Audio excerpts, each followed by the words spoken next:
Si tu veux prendre beaucoup d'argent rapidement, tu t'en fous de tout le monde et tu peux après faire des interviews où tu ricanes en disant oui, je suis millionnaire. Mais à quel prix tu as été millionnaire? Tu gagnais combien quand tu étais en télé-réalité et que tu faisais du placement de produit pour la télé-réalité?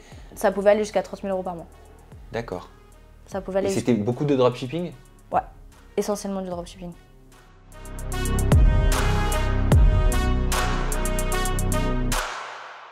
Donc Natania, tu as près de 700 000 abonnés sur TikTok, près de 800 000 sur Instagram. On adore cette tu as une chaîne YouTube. C'est quoi Oui. le réseau social que tu préfères déjà et pourquoi? TikTok et YouTube, Pourquoi? les deux. Alors, Insta pour moi c'est vraiment quelque chose de travaillé, c'est une image qui est très clean, tu vois. TikTok, tu peux vraiment être toi-même. Je trouve qu'il y a du contenu beaucoup plus aérien, simple. J'aime ce côté-là un peu nature peinture que YouTube et TikTok peut t'apporter plus facilement que Instagram. Comment tout a commencé pour toi sur les réseaux sociaux? Comment t'es passée du statut d'utilisatrice des réseaux à influenceuse? Alors, ce qui s'est passé, c'est que, pour te dire, il faut remonter en 2017. Ah oui, ça remonte maintenant. En fait, à ce moment-là, j'avais commencé à être modèle photo. Et du coup, je postais en fait mes shootings. Et après ça, avec mon photographe, des marques nous ont contactés pour qu'on puisse shooter. Donc c'était des marques australiennes, des marques d'Angleterre, etc. qui nous demandaient en fait de nous envoyer des produits. Donc de là, ça a commencé à prendre de l'ampleur parce que les marques nous repostaient à travers le monde. Donc je commençais à avoir un peu d'abonnés. Et je crois quand j'avais 30 000 ou 40 000, j'ai aussi fait une pub à la télévision pour Énergie 12 à l'époque. Qui l'eût cru? Oh, c'est cocasse ça. C'est cocasse, hein, avant même de commencer. Qui l'eût cru? Tu disais quoi? Je faisais une pub pour une marque qui s'appelait Ilan5. C'était une marque de vêtements. Et du coup, j'avais fait cette pub. Donc ça m'a aussi rapporté encore un peu d'abonnés. Et à la suite de ça, quelques mois avant mes 18 ans, donc le foyer voulait me mettre dehors. Parce que c'était soit je suivais le cursus foyer jeune travailleur et tout le tralala, soit j'étais livrée à moi-même. Et il fallait que je trouve vite une solution. N'ayant pas d'études et de bagages, etc., en fait, grâce à des conseils que j'ai eus de personnes très bienveillantes autour de moi, ils m'ont dit mais pourquoi tu ne fais pas un blog? C'était très tendance en 2017 les blogs et tout. Oui, c'est vrai. C'était vraiment, on était en plein dedans, c'était les blogs quoi. Et du coup, j'ai créé natania.fr. Je me suis dit en plus mon prénom il est assez atypique, on s'en rappelle. Je pense qu'il y a beaucoup de gens que je rencontrerai ou qui ont entendu Natania, je serai la seule Natania dont ils vont en entendre parler. Et je me suis dit let's go. Moi ma passion c'était écrire, je rêvais d'être journaliste, de faire l'école de Bordeaux et tout, c'était mon rêve, mais j'ai pas pu. Du coup, j'ai commencé à écrire des articles. De là, ça a pris. Et j'ai commencé à kiffer ça, en fait. Et avant de commencer la télé, j'avais déjà 100 000 abonnés. Mais t'écrivais des articles sur quoi? Sur mon site, mon propre blog. C'est-à-dire que, par exemple, je travaillais avec ma première marque. C'était une marque pour laquelle j'étais modèle photo, de base. Qui m'ont dit, et en fait, c'était une marque qui reprenait beaucoup les styles de Kim Kardashian, des Kardashians à l'époque. Donc, mon premier article, c'était comment s'habiller pour les Kardashians à moitié prix. D'accord, donc tout ce qui te plaisait, lifestyle, tout ce qui etc. me plaisait, etc. Et en fait, on facturait au clic, on gagnait de l'argent à chaque fois que les gens cliquaient sur mon site. Comment tu t'es rendu compte que ce que tu postais commençait à avoir de l'impact? Tu t'en souviens? Je crois que c'était la première fois qu'on m'a arrêté avant que je fasse les anges. Ouais. Quand on m'a arrêté dans la rue et qu'on m'a dit « Ah, j'ai lu ton article sur Noël. » J'avais écrit un article sur Noël. Et quand on m'a dit ça, j'étais en mode waouh, genre, j'ai vraiment de rencontrer genre un view, parce que tu sais, genre, tu vois ça comme ça sur ton blog, tu vois des views, genre. Et j'étais en mode, j'ai croisé une vraie personne qui me connaît, c'était un délire. C'est quoi ta définition de l'influence? Pour moi, l'influence aujourd'hui, c'est un peu tout et n'importe quoi. Et je trouve ça dommage, parce que il y a du bon, il y a du mauvais, mais c'est aussi le travail de la nouvelle ère. C'est-à-dire qu'aujourd'hui, voilà, tout passe par les réseaux sociaux, ça a beaucoup d'impact. Déjà, il y a beaucoup de gens qui se disent influenceurs alors que pour moi, ils sont créateurs de contenu. C'est pas pareil. Je vois pas la même chose. Je vois pas la chose pareille. Pour moi, il y a candidat de télé, influenceur et créateur de contenu ne sont pas la même chose. Alors, je sais pas si tout le monde le voit comme ça. Moi, je me vois pas comme un influenceur, par exemple. Voilà, je me vois comme un créateur de contenu. Voilà, par exemple, pour moi, créateur de contenu, toi, influence Léna Situation, télé-réalité Maëva Ganem. Et pourtant, créatrice de contenu aussi. Bien sûr, mais ça veut pas dire que tu influences. Tu vois ce que je veux dire? Ouais. C'est pas pour autant que tu as de l'influence médiatique, politique. Tu vois ce que je veux dire? Pour toi, Maëva Ganem, c'est pas une influenceuse. C'est une candidate.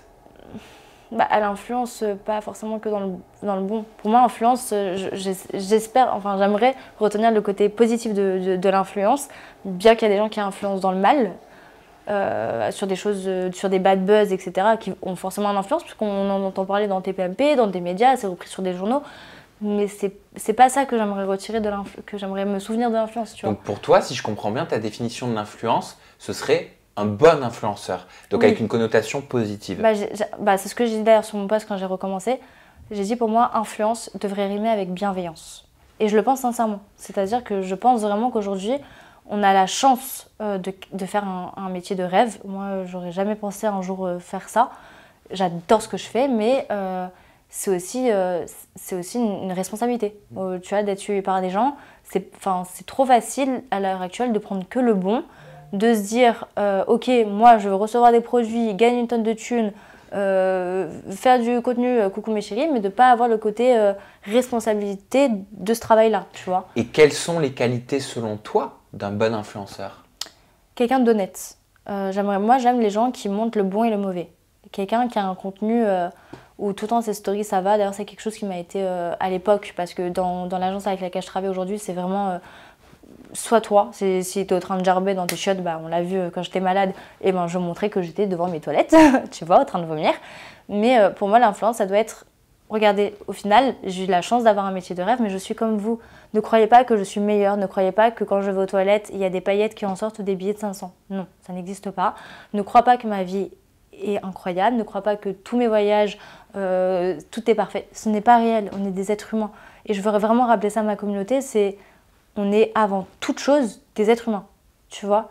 Et c'est important pour moi d'avoir ce côté honnête, que ce soit auprès de ta communauté, auprès des marques, parce que pour moi, tu peux pas être honnête à demi. Tu peux pas, par exemple, montrer quand ça va pas, mais à côté, ne pas dire quand quand tu as testé une marque et que c'est de la...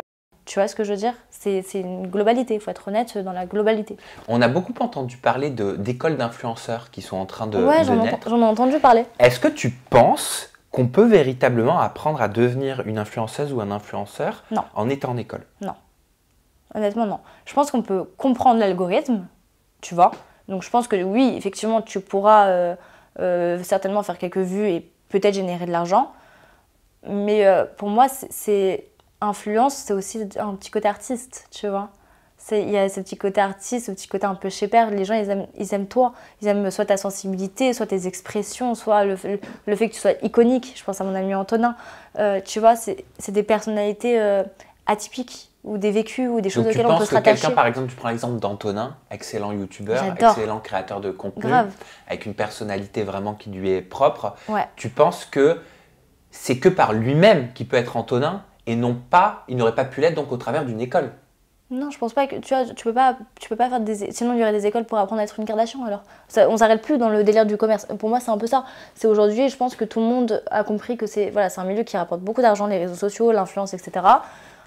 Forcément, il y a des gens qui essayent de profiter du côté rêvé que les influenceurs essayent de montrer à travers cette image. Donc les gens en profitent en fait pour se dire tiens, on va faire une école d'influenceurs, tiens, on va faire ci, tiens, on va faire ça. Mais donc ce serait de l'opportunisme? C'est de l'opportunisme, clairement, bien sûr.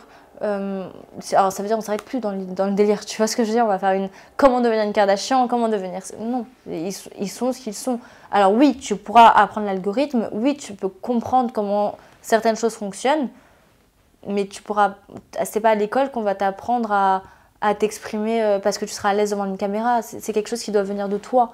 De base, c'est venu comme ça, tu sais, les anciens youtubeurs, les Antonin, les Sparkdies et tous ces gens qu'on regardait sur YouTube, on les regardait parce que on aimait regarder ça. Tu vois ce que je veux dire? On aimait les regarder eux. Ouais, parce que c'était fluide, c'était naturel. Moi, demain, j'aimerais pas trop regarder un contenu de quelqu'un qui a été dans une école d'influenceurs Tu vois ce que je veux dire? Ça casse un truc. Ouais. C'est mon avis. T'as dit j'avais la sensation de plus trouver ma place et ma voix dans ce grand bain qui est aujourd'hui mon métier, l'influence. Oui. Pourquoi? Ah, la question. Comment dire? On a beaucoup d'événements. Nous, les influenceurs, déjà, il y a beaucoup de choses. C'est-à-dire qu'on m'a souvent dit, tu ne devrais pas... En fait, déjà, je pense que la première règle, c'est de n'écouter que soi-même. Je le pense sincèrement. C'est vraiment la chose qui est revenue 4 ans après mon gros débrief de moi-même, de ma vie, de tout ce qui s'est passé. Fais confiance en ton instinct, écoute-toi. Et c'est vrai que moi, on m'a beaucoup dit oui, mais quand ça va pas, tu le dis sur les réseaux, faudrait pas, faut que ce soit bien, faut que ce soit joli, faut que ce soit cool, tu vois. Ça me mettait une pression. Parce qu'il s'est passé tellement de choses dans ma vie personnelle que ça allait pas et j'avais envie d'en parler aux gens. J'ai envie de leur dire, putain, est-ce que vous vivez la même chose que moi? Est-ce que vous avez vécu cette trahison? Est-ce que vous avez déjà vécu cette situation? Et les gens me bloquaient en me disant, mais faut pas que tu parles de ça. Et je sais pas, ça allait pas. Et puis après, il y a les événements avec les influenceurs ou les marques. Donc là, je sais que, parce que j'en parle beaucoup avec ma petite cousine qui regarde ça d'un point de vue extérieur, elle me dit, mais ça a l'air trop bien. C'est genre, nous on voit ça un peu comme les soirées Gossip Girl où Chuck Bass, Serena et Blair se rejoignent. Non, ça n'a rien à voir. C'est un monde très faux. C'est un monde où tout le monde crache les uns sur les autres. Et en fait, j'avais l'impression que pour monter tes stats, il faut traîner avec d'autres influx qui vont te poster en story. Moi, je vous le dis, hein, j'aime pas les gens. Enfin, c'est pas que j'aime pas les gens, c'est que j'aime bien les gens à petite dose. Tu vois ce que je veux dire? Moi, avoir une bande de copines toute la journée, je sais pas ce que c'est. J'ai jamais eu une bande de copines. En fait, c'est des copines de photos. T'as capté? Moi, c'est pas mon délire. Moi, je préfère être avec mon chien toute la journée. Je kiffe, tu vois. On va au Starbucks avec mon chien. Là, je pars en week-end avec mon chien. Je kiffe. Mais je comprends que tu te sentais pas à ta place parce que tu te sentais sens pas à un ma ovni place. quand c'est comme ça. Exactement. Et en plus de ça, très compliqué parce que moi, je suis en plus issue de la télé-réalité. C'est-à-dire qu'aux yeux des autres influenceurs, même si on t'aime bien, Oui. on peut pas s'afficher avec toi parce que t'as fait de la télé-réalité. Donc, c'est-à-dire qu'en fait, je vais être un event et puis tout le monde a fait une photo alors que je venais de parler avec eux, on vient de se taper une grosse barre. On va faire une photo, tu vois, parce qu'elle a fait de la télé, on peut pas s'afficher avec toi. Ah, donc il y a une discrimination. Ah oui, clairement, En en interne, fonction entre nous là, En mais fonction de du fou. statut et de l'image. Mais bien sûr, mais même entre eux, il y en a plein. Ah oui, mais t'as vu, elle a été dans le drama la semaine dernière sur TikTok, on peut pas trop s'afficher en ce moment ensemble. Et c'est beaucoup de trucs comme ça. C'est beaucoup de trucs comme ça et moi je C'est me reconnais... anxiogène, hein. T'as compris. Moi je me reconnaissais pas là-dedans parce que moi demain t'es mon ami, enfin t'es une influenceuse, t'es mon ami, mais je prends ton dos quoi qu'il arrive, genre j'en ai rien à foutre des avis des gens. Tu vois ce que je veux dire? Je m'en fous. Même t'as un compte mime, moi je suis pas d'accord avec ça, je m'en fous, t'es mon sauce quoi. On marche fièrement la tête haute et puis on s'en fout. Et puis on se verra maquillée par Fenty Beauty ou malade avec de la morvonnée. T'es ma sauce, t'es ma copine, t'es mon amie, tu vois. Et il n'y avait pas ce truc là. Et c'est vrai qu'à un moment donné, bah, j'étais un peu déçue de ce milieu. J'avais besoin de recul. Quand on pense à Instagram, on pense souvent à l'esthétisme, on pense au beau, ça rime souvent avec ces mots-là. C'est quoi toi, Natania, en tant qu'influenceuse, ta notion du beau sur tes réseaux sociaux? Le vrai. Pour moi, c'est l'imperfection qui est beauté et ça, je l'ai appris. À un moment donné, je vais pas me mentir, j'ai été dans le truc hein, de, pareil, m'afficher des filtres, retoucher mes photos. Je l'ai fait et en fait, t'es pas heureux. Voilà, je vous le dis, tous les gens à qui vous regardez, là, que vous voyez leurs photos, elles sont hyper retouchées et tout, sachez-le, ils sont archi mal dans la vraie vie, vraiment. Donc décomplexés de ouf parce que vraiment, ils sont archi mal. Moi, pour moi, aujourd'hui, c'est comme je le disais avec mes cheveux. J'ai toujours eu les cheveux bouclés, je les ai jamais assumés. Parce que c'est pas Instagrammable. Tu comprends? C'était pas Instagrammable. En tout cas, c'était ce que toi, tu pensais. Ce que moi, je pensais. Moi, dans ma tête, je me disais, mais ça, c'est pas discipliné, c'est pas le beau wavy qu'on voit avec le... Tu vois. Et en fait, bah, j'ai compris que ce qui est beau, c'est ta singularité. C'est ça qui est beau. Tu vois ce que je veux dire? Et d'ailleurs, il y avait une interview, je sais plus de quel réalisateur, qui parlait d'une actrice française qui avait un nez, un joli nez, un beau nez avec une bosse. Je crois que c'était Camille la connasse. Je crois qu'on parlait d'elle. Camille Cotin. Ouais, Camille Cotin ou d'une autre, je sais plus si c'était elle ou pas. Mais il disait, mais si elle avait refait son nez, on ne l'aurait pas prise. Et je trouve, tu vois, dans le cinéma, il y a cette singularité physique. C'est-à-dire qu'ils veulent pas de la perfection, ils veulent de la singularité. Et j'adore ça. C'est ça qui est beau, en vrai. C'est ce qui te rend spécial. Ils veulent de la gueule. Et moi, c'est ce qui manque sur Instagram. Tu vois, j'aime bien les gens qui ont de la gueule. Il y a une réflexion esthétique, toi, dans tes posts, aujourd'hui? Alors, aujourd'hui, oui. C'est-à-dire moi, j'ai beaucoup réfléchi déjà à ce que je voulais. C'est beaucoup moins sexy qu'avant. Hein. Quand tu regardes mon Instagram, c'est beaucoup moins sexy parce que je veux pas... déjà, je veux plus avoir des dalleux. J'en ai ras d'avoir des dalleux sur mon compte, de 1, et de 2, je veux apprendre aux femmes qu'être sexy, c'est pas ça. Parce que moi aussi, j'ai pensé qu'être sexy, c'était être en sous-vêtements. Non. Aujourd'hui, je peux me foutre en jogging et me trouver super sexy. Vraiment. Et ça a été un travail. Et ce travail que j'ai fait, si je peux faciliter le travail à d'autres, en partageant ça, bah, let's go, tu vois. Si elles peuvent ne pas passer par les 4 ans par lesquels je suis passée, de pleurs, de remise en question, de t'es moche, t'es belle, tes trucs...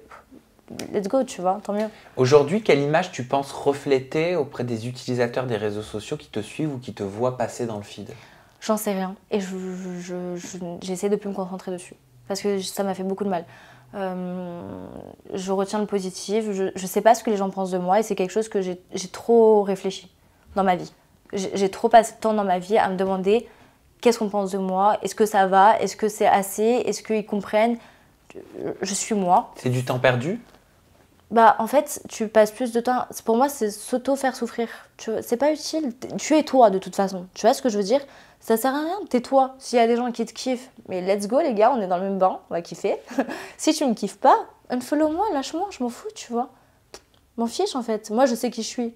Tu sais, tu penses savoir qui je suis et ça te va pas, trace ta route. Ça m'intéresse plus aujourd'hui de savoir ce que les gens y pensent de moi. Être influenceuse, est-ce que tu penses que ça implique d'avoir une certaine pression? Bah, en tout cas, ça devrait. Mais je trouve que ça n'est pas assez le cas. Vraiment. Je trouve qu'il y a trop de gens, justement, qui sont sur les réseaux sociaux et qui ne se rendent pas compte de l'impact de ce qu'ils disent sur les réseaux. Mais vraiment. Moi, je vois des choses. Bah, encore hier, d'ailleurs, j'ai envoyé un message à une meuf sur TikTok. Une TikTokeuse que je suis, d'accord? Que j'aime bien, qui fait de la comédie et tout, elle est trop cool. Je pense que c'était involontaire, mais je vais quand même rappeler. Parce que Internet, ça laisse des traces. En fait, c'est vu par un trop grand panel pour laisser place à j'ai pas fait exprès ou tu vois ce que faut réfléchir. Moi, j'ai pris conscience de cette responsabilité-là. Je ferai certainement des erreurs, mais faut faire attention. Et elle a dit en fait, bon là, je suis trop moche et tout, donc j'allais me maquiller, me coiffer. C'est rien en soi. Mais meuf, t'es belle. C'est pas le make-up et la coiffure qui va te rendre belle. Tu vois ce que je veux dire? Je vais m'apprêter. Je vais aller me refaire une beauté, à la limite. Mais je suis pas moche au réveil et je vais me faire belle. Non, meuf, t'es belle, en fait. Donc pour toi, les mots sont importants qui Mais sont tout est utilisés sur les important. réseaux. Tout est important. L'image que tu véhicules, les choses que tu défends. Aujourd'hui, les influenceurs, il y a trop d'influenceurs déjà, je trouve. Trop de gens qui disent influenceurs. Tout le monde est influenceur, non? Tout le monde devient influenceur, donc ça va un peu dans tous les sens. Tout le monde est un peu opportuniste, à mes yeux, c'est que mon avis, attention, mais parce que je suis très dure, les gars, je suis de signe astrologique Lion. Pardonnez-moi, j'ai un avis sur tout.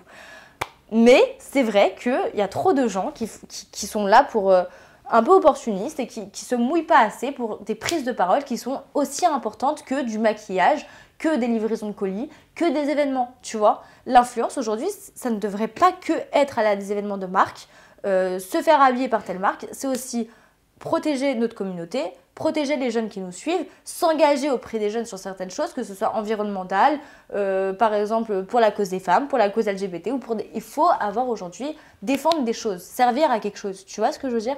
Et j'aime ces influenceurs qui ont des cojones et qui assument et qui portent parole et qui sont des porte-parole pour des choses. En tant qu'influenceuse, Nathania, est-ce que toi, tu t'es déjà sentie ou est-ce que tu te sens impactée par la mauvaise publicité qu'il y a depuis plusieurs mois autour des influenceurs issus pour la plupart de la télé-réalité et qui sont qualifiés d'influ-voleurs ou influmenteurs par notamment Booba? Bah après, moi, Booba, il sait très bien, hein, son combat, je le respecte à 1000%. Je trouve ça canon, d'ailleurs, c'est vraiment la voix du peuple. Alors, c'est ce que je disais encore tout à l'heure. Sur le fond, je suis grave d'accord. Sur la forme, ça à revoir. Mais bon, c'est Booba. C'est-à-dire que c'est sa marque de fabrique. Mais c'est embêtant. J'espère qu'il comprendra, que ça peut porter préjudice à son combat. Bien qu'il soit hyper intéressant. Ce qui m'embête, c'est que du coup, ça met en fait tout le monde dans la même sauce. Alors, je le répète exactement ce qu'on vient de dire au tout début. Il y a les influx télé-réalité, les influenceurs et les créateurs de contenu. Tout le monde ne devrait pas être dans la même solo. C'est juste que maintenant, il faut aussi savoir faire la part des choses. Oui, il y a des gens qui ne font pas attention à leur communauté. Oui, il y en a qui sont dans des agences qui ne respectent pas les gens, qui ne respectent pas déjà des conditions de travail normales, et en plus de ça, qui ne se font pas envoyer leur colis. Ça, j'entends. Mais ce n'est pas le cas de tout le monde. Il y a des gens qui bossent très dur, il y a des super agences comme par exemple Follow, qui est une des plus grandes agences maintenant. Qui avait d'ailleurs fait un communiqué de presse il y a quelques temps avec marqué « Pas en notre nom », c'était le titre. Ah, j'ai pas... Ouais. Ils ne voulaient pas qu'il y ait d'amalgame, la première fois c'était « Pas en notre nom ». Ok. Cette polémique autour des influenceurs. J'ai pas vu. Mais voilà, donc je pense à Follow, à Gisèle. Il y a plein d'agences qui se tuent à la tâche, même quand je vous dis se tuent à la tâche, pour faire du bon travail, que tout le monde soit content, parce que moi c'est ce que je disais depuis le début, je ne sais même pas si tu t'en rappelles, on en parlait déjà avant, mais si tu veux travailler sur du long terme, c'est des choses sur lesquelles il faut faire attention. Si tu veux prendre beaucoup d'argent rapidement, tu t'en fous de tout le monde et tu peux après faire des interviews où tu ricanes en disant oui je suis millionnaire. Mais à quel prix tu as été millionnaire? Combien de gens t'as mis dans la merde? C'est une référence à Mila? Totalement. Mais voilà, à quel prix Moi je pense que voilà, il faut savoir faire la part des choses et qu'il y a quand même des gens qui ne prennent pas des tonnes d'argent mais parce qu'ils respectent leur communauté et parce qu'ils veulent faire les choses bien, tu vois. Et je pense que c'est important de ne pas mettre tout le monde dans le même sac, parce que malgré tout, et c'est hyper important de le rappeler, c'est du travail, les gars, l'influence. Vraiment, moi, j'ai rencontré mon meilleur ami, il connaissait rien à tout ça, il n'a pas Instagram, il n'a pas Twitter, deux mondes complètement opposés, lui et moi. Oh, ça fait 2 ans qu'on est ensemble à 24, il m'a dit, mais là, je suis choquée. En fait, c'est du charbon, tu travailles. Je fais, bah oui, je travaille. C'est pas à n'importe quel prix, tout ça. Et c'est pour ça que c'est important aussi de montrer ce côté-là aux gens, c'est qu'il y a beaucoup de concessions à faire. Et bien justement, rentrons avec une question concrète dans le vif du sujet. Toi qui as Dis-moi. connu les deux, c'est quoi concrètement pour toi, et je te parle de ton cas, toi, la différence entre une influenceuse de télé-réalité qui ne va pas regarder la qualité, allez on va se parler franchement, Ouais. qui va pas regarder la qualité, qui va pas regarder s'il y a des conditions générales de vente, qui va pas regarder si le site est fiable, qui va pas s'assurer que les stocks sont bien présents, etc. Et une influenceuse qui va faire attention à tout, qui va être pointilleuse, qui va être accompagnée de façon très sérieuse. C'est quoi la différence? L'agence, déjà, pour commencer. Les conditions de travail ne sont pas du tout les mêmes dans les agences. Moi, j'ai fait vraiment agence télé et agence hors sujet avec la télé qui n'ont jamais pris de compte de notre télé. Et ça n'a rien à voir. Déjà, par exemple, moi, à l'époque, je recevais le produit et genre, dans la journée ou dans les jours qui suivent, je fais le placement. Maintenant, est-ce qu'on a entendu parler de la marque avant? Non. Est-ce qu'on a un SAV sur on ne sait pas. Quand tu envoies des captures d'écran des gens qui te disent mais j'ai pas reçu la marque ou le code promo ne fonctionne pas comme par hasard ou ça n'a pas été, j'ai mis le code promo mais ça n'a pas été mis sur le prix, tu vois, des trucs comme ça, on ne sait pas. À l'heure actuelle, moi ma condition pour travailler c'est de recevoir le produit 3 semaines avant. Voilà, déjà parce que ce soit pour les cheveux, pour la peau, il faut quand même que je teste réellement. Tu me donnes une crème comme ça à tester 2 jours avant, on sait rien. Le dropshipping, non plus, c'est interdit. C'est un mot qui est interdit en termes d'influence, faut le savoir. Ce qui est accepté, Magali a dit oui, maintenant c'est que 5% de notre chiffre d'affaires ou je sais pas trop quoi. Nous, c'est un mot qui est interdit. Interdit. On ne travaille pas, on ne fait pas de dropshipping. Pourquoi ? Travaille parce que c'est pas correct. Bien que... Alors, il y a une nuance. Moi, il y a un truc que je comprends pas trop. Tu m'expliqueras si tu me diras si c'était du même avis. Par exemple, s'il y a un produit qui est vendu sur AliExpress 2 € et que sur un autre site, il est vendu plus cher. Personne ne fait des guerres à Zara qui achètent leurs produits très peu cher et qui le revendent avec une marge de 10, 11, 15, 20, tu vois. Oui, Nutella, pareil. Enfin, tu vois, par exemple, quand Lidl va acheter des produits à la marque Nutella, il y a une marge qui est faite. Bien sûr. Parce qu'il faut... C'est Lidl, tu vois ce que je veux dire, c'est une marque. Donc, il y a des choses sur lesquelles je comprends. Il y a des choses sur lesquelles je comprends pas. Personne ne te met un couteau sur la gorge pour acheter le produit. Mais il y a des choses sur lesquelles, par exemple, l'envoi, le SAV. Moi, il y a un truc sur lequel j'ai toujours été très, très, très, très chiante. Mais j'estime que les gens gagnent un SMIC. Moi, je fais des calculs, tu vois. Je me dis, sur un SMIC, sur une personne célibataire, sans enfant ni en couple, il lui reste entre 50 et 100 € à la fin du mois en plaisir. En plaisir, pour elle. Donc, elle a le choix entre un resto déjà ou un plaisir. C'est chiant, tu vois. Sur un plaisir, entre 50 et 100 €, elle décide de faire confiance à son influenceur qu'elle suit. Parce qu'elle l'apprécie, parce qu'elle lui fait confiance. Et ben, quand la personne, elle ne reçoit pas son colis, ou qu'elle reçoit un colis dans un papier bulle, je le dis parce que c'était une conversation que j'avais encore avec des gens hier, et ben je trouve que c'est un manque de respect.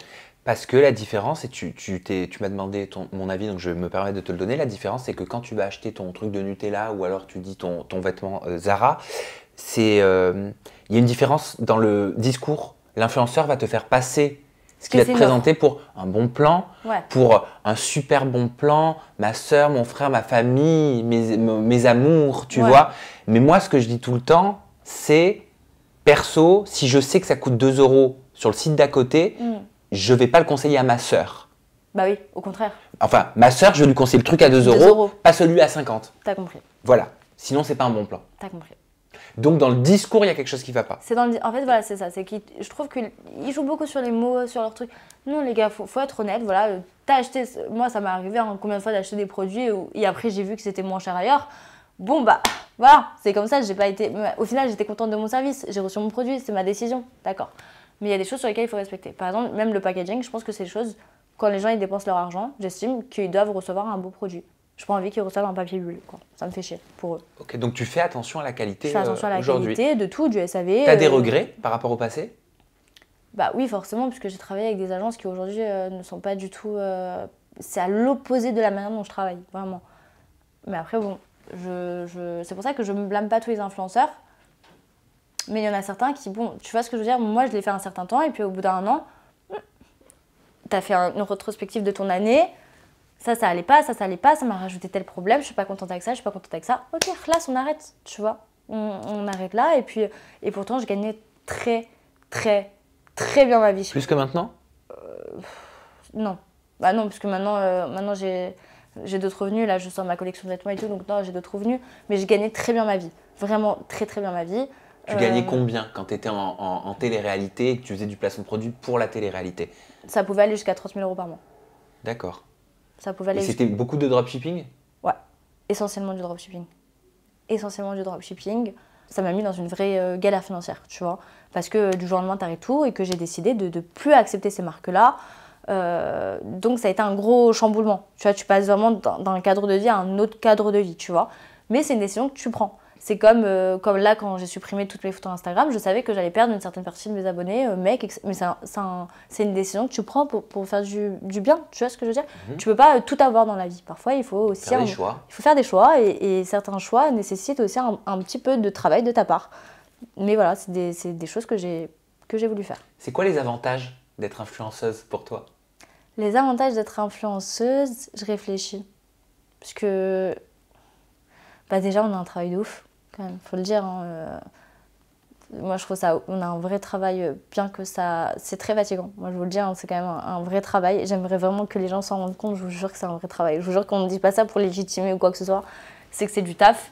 Et c'est beaucoup de concessions, vraiment. Mais tu as aussi une occasion de ouf. Enfin, tu vois, moi, de là où je viens, c'était impossible de recevoir des colis de marque. Mais t'imagines, moi, tu sais que je suis très reconnaissante. J'écris à chaque marque, c'est-à-dire pour du gifting. En gros, pour vous savez, donc on a nos produits partenariats et on a du produit gifting. Donc, c'est des marques qui t'offrent des trucs et t'es pas obligé de poster ou quoi. Je remercie toutes les marques qui me font du gifting. J'envoie un message, note vocale à tout le monde. Mais je suis hyper reconnaissante, tu vois. Et ça se perd. D'ailleurs, j'en parlais encore hier avec des influenceurs à un événement. Il y a beaucoup d'influenceurs qui voient ça comme un jus. Ce n'est pas un jus. C'est un truc de ouf. On reçoit des cadeaux. C'est un truc de ouf quand même. Donc ça, les avantages et les inconvénients, est-ce que je dois entendre que c'est les concessions? Tu disais il y a beaucoup de concessions. Ouais. Quel type de concessions? Je me suis beaucoup fait trahir depuis que je suis connue. Par exemple, en amitié, on s'est beaucoup servi de moi pour être connue. Je pense à une histoire que j'ai vécue l'année dernière, mais vraiment c'est compliqué. Hein. Il y a beaucoup. Quelle histoire? Je me suis fait copine avec une fille que j'ai pris très vite à cœur, qui disait beaucoup me ressembler, qui faisait en sorte de beaucoup me ressembler pour que... Et je l'aimais vraiment beaucoup, j'ai fait beaucoup pour... tu me connais, quand j'aime, je fais très vite beaucoup. J'ai appris à me calmer, j'ai appris à ne plus donner maintenant aussi facilement. Mais en tout cas, je lui ai beaucoup donné, c'est-à-dire qu'au bout de 6 mois, on était copines. Je lui ai offert, moi qui, tu me connais, en plus j'avais jamais acheté de sac de luxe à part un petit Jacquemus. Je lui ai acheté son gros sac Jacquemus que même moi je ne m'étais pas offerte. Je lui ai organisé tout un anniversaire de ouf et tout. Et dans la finalité, il s'avère que tout ce que je lui ai raconté de ma vie privée, en fait, elle allait le dire à tous les gens qui voulaient l'entendre. Que derrière mon dos, elle est partie signer dans une agence d'influence qui m'avait fait du mal et qui, en plus, je lui avais dit, n'était pas correcte. Et on était amis, c'est-à-dire qu'elle était chez moi la veille et elle allait... Non. Ah. Elle essaye. Elle essaye. Et elle m'a fait beaucoup de mal, en fait. Il s'avère que j'ai appris qu'elle crachait derrière mon dos, qu'elle révélait des secrets à moi. Donc ça a été très dur. Ça a été très, très compliqué. Très, très dur. Et ça a été un cas parmi tant d'autres. Et enfin, Natania, pour terminer cette interview basée sur l'influence, qu'est-ce que l'influenceuse que tu es aujourd'hui dirait à l'enfant que tu étais? Sois toi. Méfie-toi. Méfie-toi, ma petite. Les gens avec un gros sourire sont généralement les pires. Reste toi. Ne pète pas plus haut que ton cul. Et préserve-toi, ma chérie. Ne donne pas trop de ton cœur parce que c'est un monde de requins. C'est ce que je lui dirais. T'échangerais ton métier pour un autre? J'échangerais... Non, je pense que je rajouterais, tu vois. Genre aujourd'hui, j'adore faire ça. Et je commence... là, j'ai été prise dans le rôle principal d'une série. C'est pas vrai? Si. Oh, mais félicitations. Merci beaucoup. Dans le rôle d'une série en rôle principal, en plus, quelque chose qui me correspond complètement. Donc on va commencer à tourner avant début 2023. Donc ouais. Mais quelle série? Où ça? Comment? Pourquoi? Vous verrez, mais c'est un super projet. On va le voir et tout? Ouais. Ouais, c'est un super projet, donc ça je suis trop contente, tu vois. Donc si je peux rajouter à la comédie, là où mes émotions ont été beaucoup critiquées, là-bas elles sont accueillies à bras ouverts. Voilà, me lancer dans la comédie, ce sont des choses que j'apprécie beaucoup. Je fais beaucoup de casting d'ailleurs, je continue à faire des castings, je lance ma marque de vêtements. Tu vois, c'est des choses que, grâce à l'influence, ça nous permet en fait de faire d'autres tafs à côté et c'est ça que j'adore. Moi, j'ai jamais été quelqu'un, en tout cas mon trait de personnalité n'a jamais été quelqu'un qui, je veux faire que ça. J'aime toucher à tout, tu vois. Et ça me permet de le faire. Et grâce à ça, je suis trop contente de pouvoir apprendre d'autres métiers, apprendre d'autres personnalités, de connaître tous ces gens, de tous ces univers. Et ça, c'est un kiff. Félicitations, merci, Mademoiselle Tov. Merci. Bravo, franchement, waouh, qu'est-ce que j'en ai appris. Oui. C'est inspirant. C'est vrai? Ah, je trouve. Ah, c'est gentil. Dans la barre de commentaires. Un plaisir de t'entendre vraiment sur ce sujet avec des questions mais c'est important, là-dessus. Moi, je trouve qu'on apprend beaucoup. Mais c'est trop cool, en tout cas, ce format-là, j'aime beaucoup, vraiment. Et j'ai adoré le faire à tes côtés. Moi ton aussi. Compte Instagram, c'est natania.sonia. Ton compte TikTok que t'adores, c'est Natania Sonia. Et ta chaîne YouTube, c'est Natania plus loin Sonia. Voilà. Voilà, prenez soin de vous. On se retrouve très bientôt. Bye bye. Bisous.